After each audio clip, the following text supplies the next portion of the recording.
1 Tessalonicenses capítulo de número 1 diz assim: Paulo e Silvano e Timóteo, a igreja dos Tessalonicenses em Deus, o Pai, e no Senhor Jesus Cristo, graça e paz tenhais de Deus nosso Pai e do Senhor Jesus Cristo.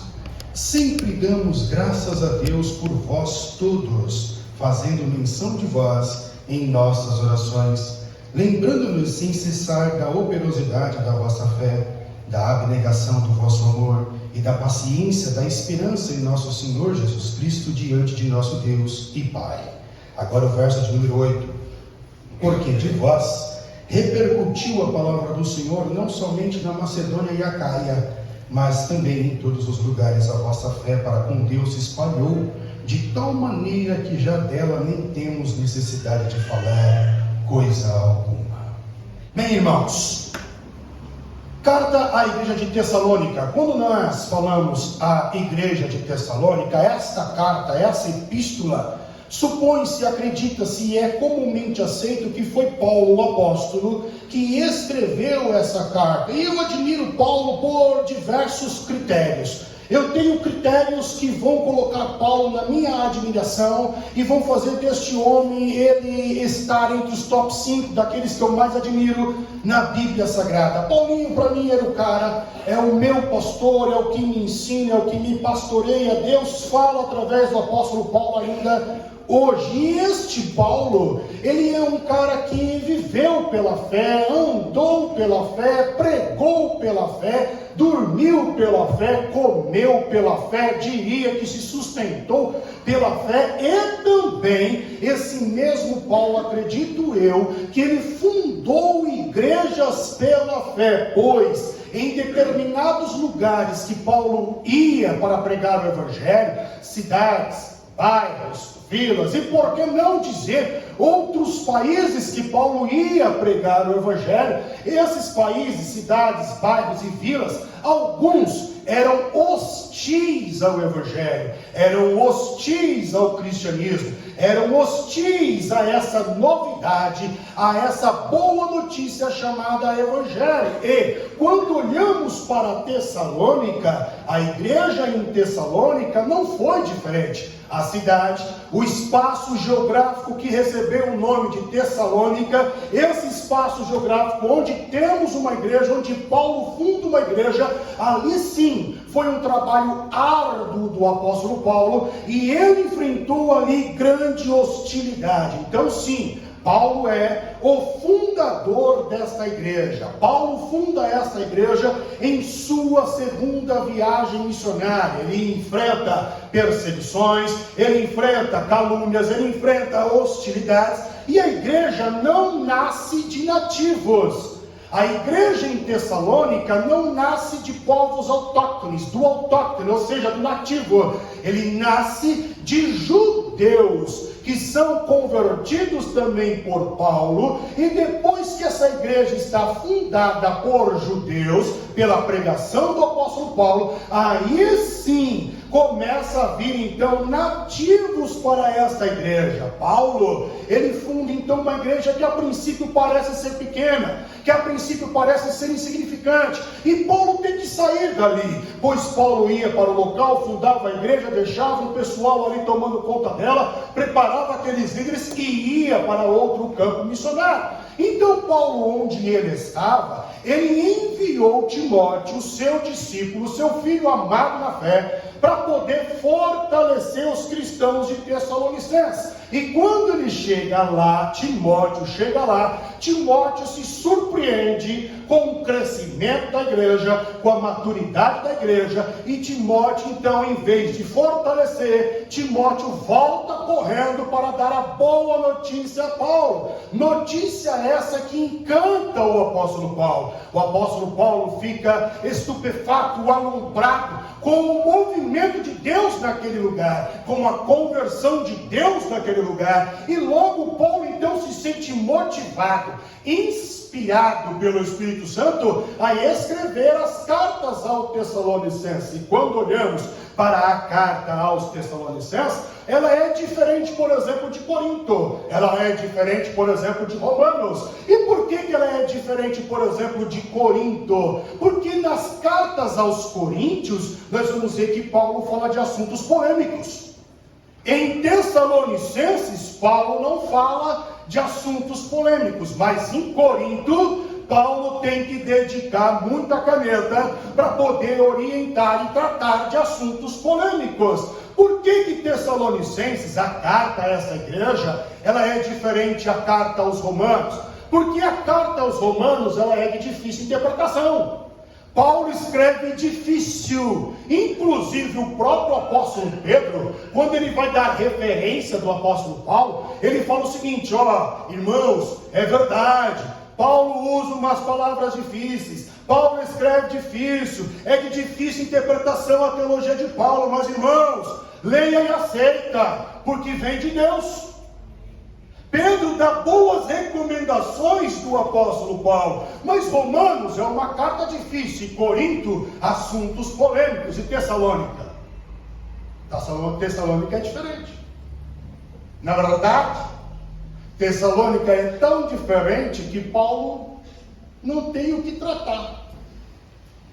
Devido ao relato de Timóteo, Paulo falou: quem sabe, estou conjecturando aqui agora, vou falar de perdão para Tessalônica. Não precisa. Então eu vou escrever alguma coisa para aumentar a fé desse povo. Não, também não precisa. Então eu vou falar de esperança para esse povo. Também não está precisando. Todos os critérios, todas as doutrinas que poderíamos atrelar ao cristianismo, amor, generosidade, fraternidade, a praxis da fé, e tudo que você possa imaginar, que nós falamos domingo após domingo, treinamento após treinamento, quarta após quarta, Paulo não consegue usar nenhum desses recursos para falar com essa igreja. E por que não? Aí Paulo então escreve no verso número 8 do capítulo de número 1, Paulo diz assim, mais ou menos no final do versículo: de tal maneira que já dela não temos necessidade de falar coisa alguma. Presta atenção nisso, irmão. Não sei se isso faz sentido para você. Tenta imaginar o pastor Rodrigo chegando aqui em um determinado culto e fala: ó, Igreja Batista da Lagoinha, São Miguel Paulista, o meu trabalho aqui acabou. Vocês perdoam com facilidade. Vocês amam com facilidade. Vocês se afastaram dos ídolos, se afastaram da prostituição. Vocês são tão generosos que nós estamos conseguindo fazer tantas coisas. Vocês já sabem das doutrinas bíblicas, vocês têm fé, estão firmes. Não tem mais o que eu falar para vocês. Não tem mais o que eu ensinar para vocês. Vocês estão tão bem na fita que eu não tenho mais o que escrever, eu não tenho mais o que pregar. E como Paulo não tem o que pregar, então Paulinho sobe de nível com essa igreja. E Paulinho fala sobre a volta do Cristo. Só falta Jesus voltar para vocês, Tessalônica, que vocês estão bem em todas as doutrinas do cristianismo, vocês estão bem. Vocês estão avançando, vocês estão desenvolvidos, não tem picuinha entre vocês, não tem fofoca entre vocês, não tem rixa de pastor com líder, de líder com pastor, de pastor com ovelha, de ovelha com pastor, não tem problema com diaconato, está tudo funcionando perfeitamente, porque vocês estão muito bem. Então vamos falar de outra coisa, vamos falar do retorno de Jesus. E Paulo dedica então tempo para falar sobre a volta de Jesus, porque outro assunto em Tessalônica já não cabia mais.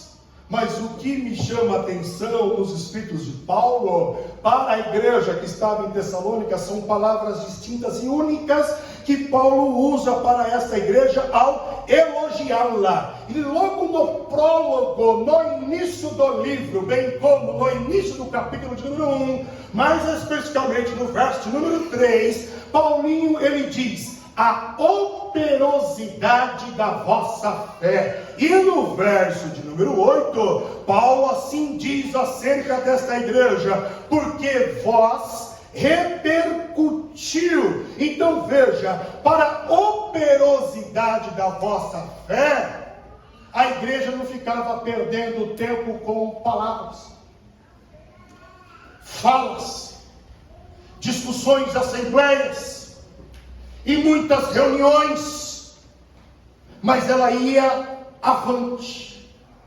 Operosidade quer dizer uma fé operante, uma fé ativa, uma fé vibrante, uma fé prática, uma fé que está completamente ligada a todo vapor. E quando Paulo diz no verso de número 8, porque de vós repercutiu, Paulo está falando dessa sua fé ativa, vibrante, que chama atenção, admirável. Ela está repercutindo, se espalhando por todo o campo da Macedônia. Todo mundo está percebendo como é a fé de vocês. Por isso, para mim, é um elogio, é um reconhecimento de crescimento e desenvolvimento espiritual e de comunidade cristã. A igreja de Tessalônica é um modelo para a igreja, foi um modelo no passado e é um modelo para o presente. Então, eu fiquei pensando, como é ter uma fé que se espalha? Como é que eu posso ter uma fé que se espalha, que se expande ao ponto de se tornar admirável e ela ser notícia na circunvizinhança, nos bairros vizinhos, nas cidades vizinhas? A segunda pergunta que eu pensei comigo: quais são as características de uma fé que se espalha? E acredito que a primeira resposta para a primeira pergunta é: como ter uma fé que se espalha? Resposta, verso de número 6 do capítulo de número 1. E vós fostes feitos nossos imitadores e do Senhor, recebendo a palavra com muita tribulação e com gozo no Espírito Santo. Então a primeira resposta que encontro para que tenhamos uma fé ativa, que se espalha, ser imitador do Cristo. E quando eu falo de ser imitador do Cristo, eu falo que para ser um imitador do Cristo é necessário um profundo desejo de ser igual, pois se não tiver desejo, é mera palavra, é social, é emocional. Por isso muitos se convertem, mas não ficam, porque estão atrelados à emoção. E a fé, na verdade, não trabalha na emoção. Deus quer você lúcido, cônscio, entendendo o que se passa, o que acontece com você e ao seu redor. Então, para ser imitador do Cristo, tem que ter um profundo desejo. Essa imitação, esse desejo é pensar como Cristo, falar como Cristo, se relacionar como Cristo, em outras palavras, se tornar um com Cristo. E esta intimidade relacional, que está acompanhada pelo desejo, essa intimidade ela tem que ter algumas perguntas por detrás, para que você possa ser um com o Cristo. E que perguntas são essas? Primeira, Cristo falaria o que para essa pessoa nessa situação? Como Cristo se comportaria neste momento? O que o Cristo responderia? Onde o Cristo iria? O que o Cristo escutaria? Como ele escutaria? Quando surge circunstância É a hora de você revelar o caráter do Cristo em você. O que é engraçado é que você e eu pedimos para Deus, por exemplo, a paciência, e Deus permite situações que vão provocar você para que tenha paciência, mas você continua errando no mesmo erro.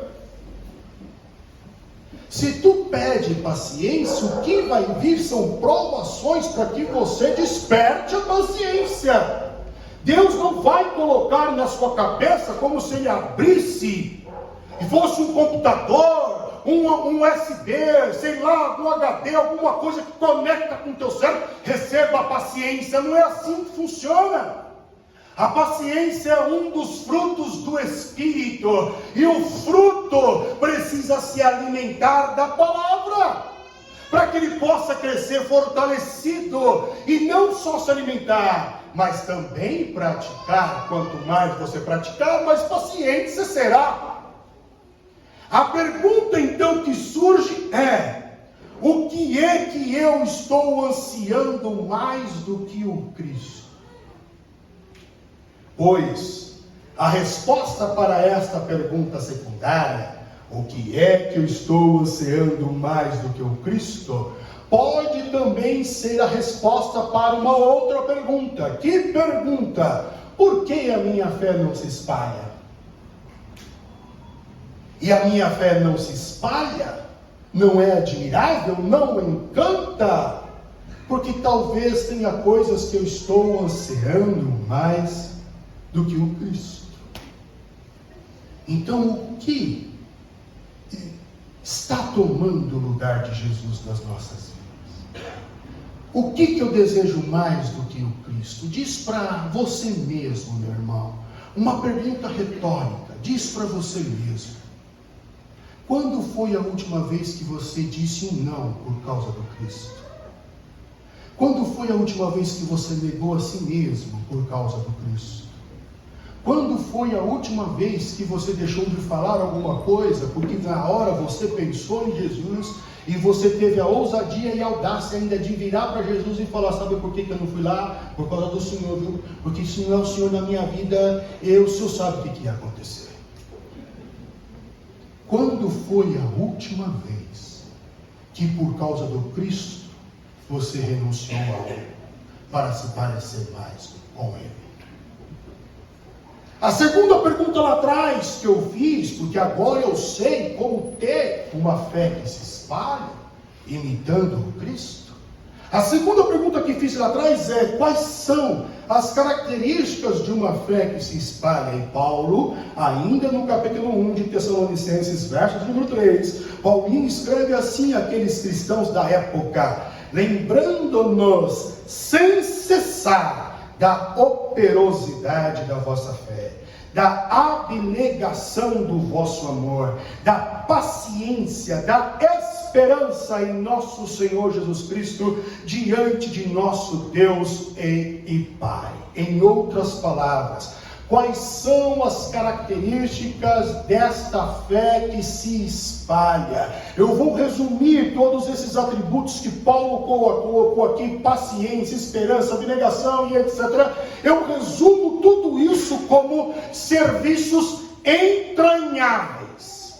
Repito, eu resumo tudo que Paulo falou como serviços entranháveis. E por serviços entranháveis, eu quero dizer para os irmãos uma coisa: que o que eu exteriorizo no reino de Deus, para o próximo, o que eu exteriorizo tem que vir da minha essência, tem que ser planejado, tem que ser arquitetado, tem que ser desejado, tem que ser amado. É diferente assim.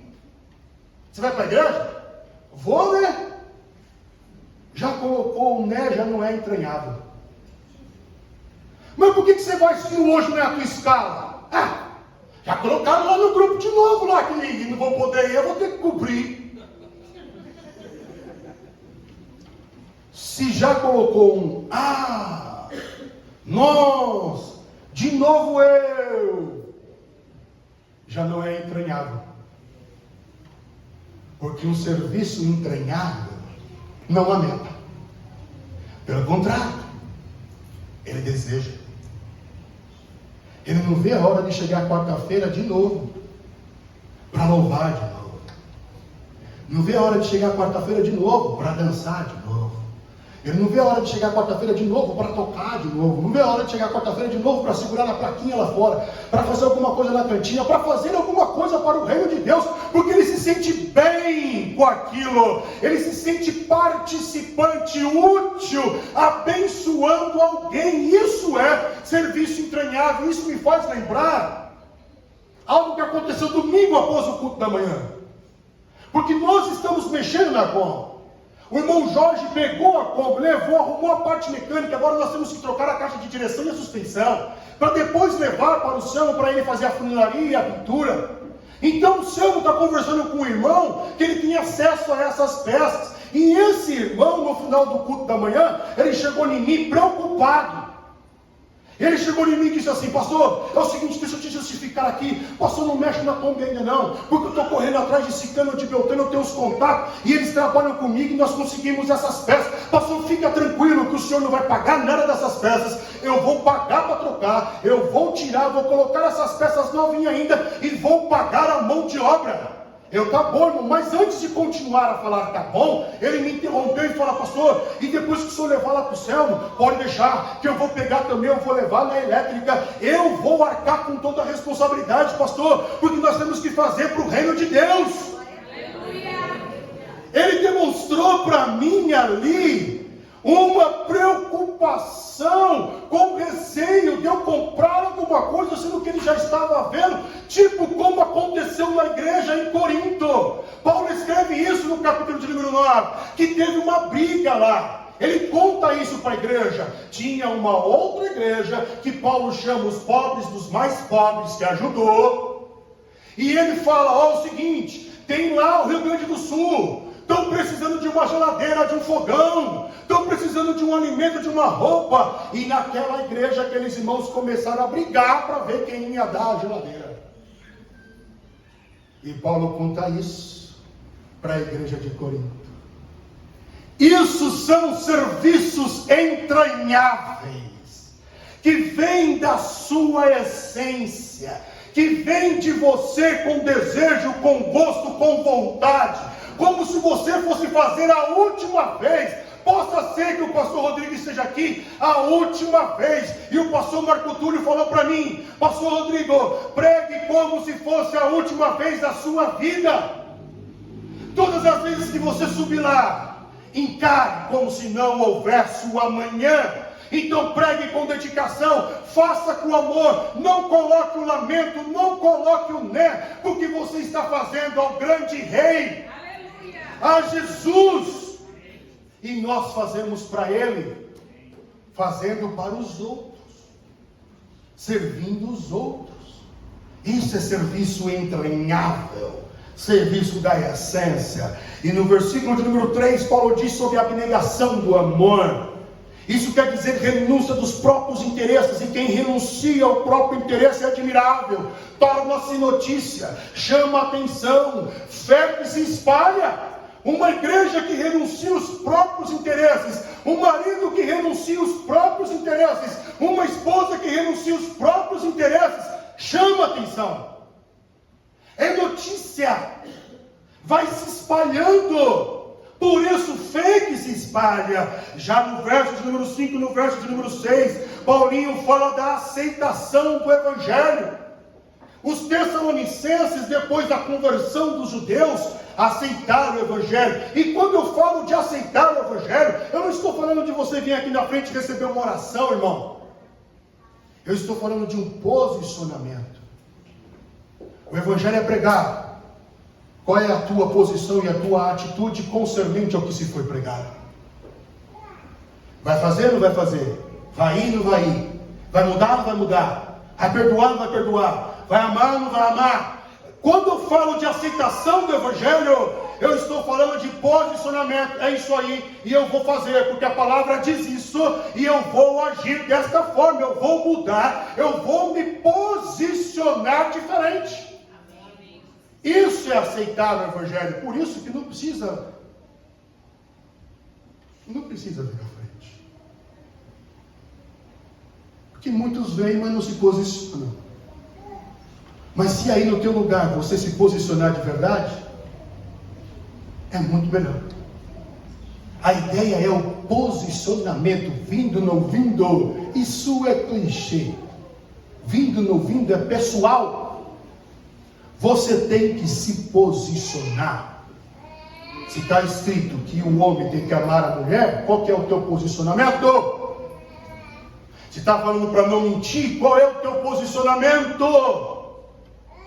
Se está falando para você não dever nada a ninguém, a não ser o amor, e aqui estamos falando de dívidas mesmo, de cartão de crédito, de empréstimo, de tudo. Se está falando para não dever nada a ninguém, a não ser o amor, qual é o teu posicionamento?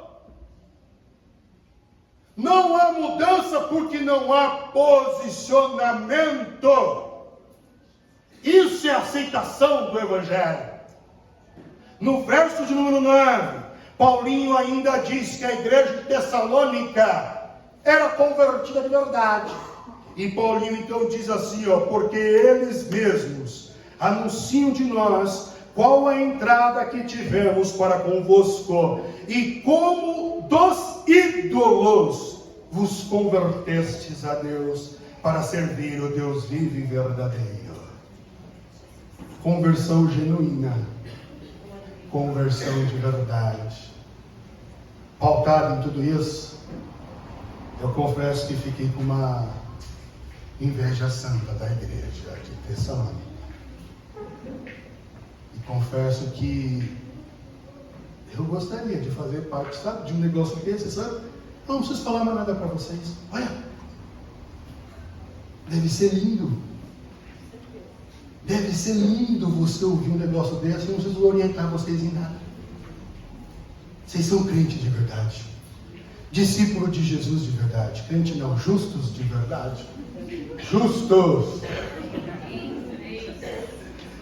Então, baseado nisso, me surgiram umas outras perguntas. Como é que está a minha fé? Eu queria que você refletisse sobre a tua. Eu pensei comigo, Rodrigo, a tua fé espalha, a tua fé contagia, a tua fé é vibrante. Eu gostaria que você pensasse sobre isso. Pensei ainda quantas vezes eu ouvi falar de Jesus em cultos desde quando eu nasci, e quantas vezes eu desejei de verdade imitar Jesus, e quantas vezes eu tentei de verdade imitar Jesus, e quantas vezes eu consegui em circunstâncias da minha vida me parecer um pouquinho com Jesus. Eu gostaria que você pensasse sobre isso. Gostaria que você pensasse um pouquinho sobre para que trabalhar na comunidade cristã. Para que ser luz na escola, na faculdade, onde Deus te levar? Para que esse serviço? Pense um pouquinho sobre a motivação de você ser um cristão, de você ser um evangélico, de você ser um protestante. Pensei ainda, diante do evangelho que me é apresentado, qual é o meu posicionamento? Será que consigo sacrificar os meus interesses em prol de outro? Sou convertido de verdade? Esses foram questionamentos que fiz para mim mesmo, e eu gostaria que você pensasse sobre isso também. Então a minha oração é para que nós imitemos a igreja de Tessalônica, imitemos o Paulo, mas também imitemos o Cristo. A minha oração é que nosso serviço represente uma fé genuína ao ponto de essa fé se espalhar e assim pessoas começarem a desejar por Cristo, para que o apelo não seja algo tradicional e cerimonial dentro da igreja, mas seja algo natural, onde a pessoa não vê a hora de chegar ao final do culto para receber um apelo, para ir para frente e de fato se converter, mas para isso tem que ser atrativo, e a fé tem que ser atrativa. Então minha oração é que tenhamos uma fé genuína, para que possamos sim espalhar essa fé. E quando chegarmos nesse patamar, eu acho que poderíamos colocar como alvo e meta o que Paulo falou para Tessalônica no verso de número 7. De maneira que fostes modelo para todos os fiéis na Macedônia e na Acaia. Já pensou? Modelo das Lagoinhas, São Miguel Paulista. Modelo das igrejas evangélicas e cristãs protestantes no estado de São Paulo. Lagoinha, São Miguel Paulista. Lá é uma igreja de verdade. Lá tem um povo de verdade. Bem, não sei se faz sentido para você, mas eu comecei a orar por esse propósito. Que Deus os abençoe. Glória a Deus.